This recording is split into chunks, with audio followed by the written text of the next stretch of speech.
ರಾಜ್ಯದಲ್ಲಿ ಲಕ್ಷಾಂತರ ಬಿಪಿಎಲ್ ಕಾರ್ಡ್ದಾರರು ಹಾಗೂ ಅಂತ್ಯೋದಯ ಕಾರ್ಡ್ದಾರರಿಗೆ ಇದೀಗ ಬಿಗ್ ಶಾಕ್ ಬಂದಿದ್ದು, ನಿಮ್ಮ ಬಿಪಿಎಲ್ ಹಾಗೂ ಅಂತ್ಯೋದಯ ಕಾರ್ಡ್ಗಳನ್ನು ರಾಜ್ಯ ಸರ್ಕಾರ ರದ್ದುಪಡಿಸಿದೆ. ಹೌದು, ಕರ್ನಾಟಕದಲ್ಲಿ ಕೆಲವರು ತಪ್ಪು ಮಾಹಿತಿಗಳನ್ನು ನೀಡಿ ಶ್ರೀಮಂತರಾಗಿದ್ದರು.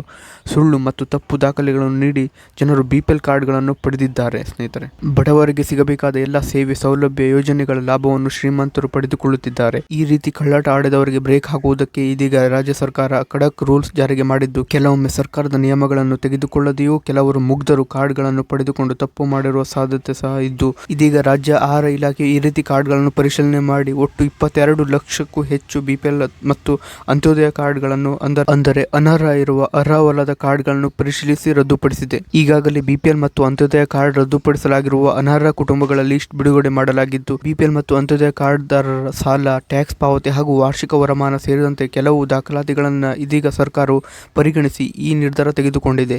ಮುಖ್ಯವಾಗಿ ರಾಜ್ಯ ಆಹಾರ ಮತ್ತು ನಾಗರಿಕ ಸರಬರಾಜು ಕುಟುಂಬ ತಂತ್ರದ ಸಾಫ್ಟ್ವೇರ್ ಸಹಾಯದಿಂದ ಬರೋಬ್ಬರಿ 22,62,412 ಬಿಪಿಎಲ್ ಮತ್ತು ಅಂತ್ಯೋದಯ ಅನರ್ಹ ಕಾರ್ಡ್ ಪತ್ತೆಯಾಗಿ ಅಂತಹ ಕಾರ್ಡ್ಗಳನ್ನು ರದ್ದು ಮಾಡಿ ಈಗ ಎಲ್ಲರಿಗೂ ಸರ್ಕಾರ ಬಿಗ್ ಶಾಕ್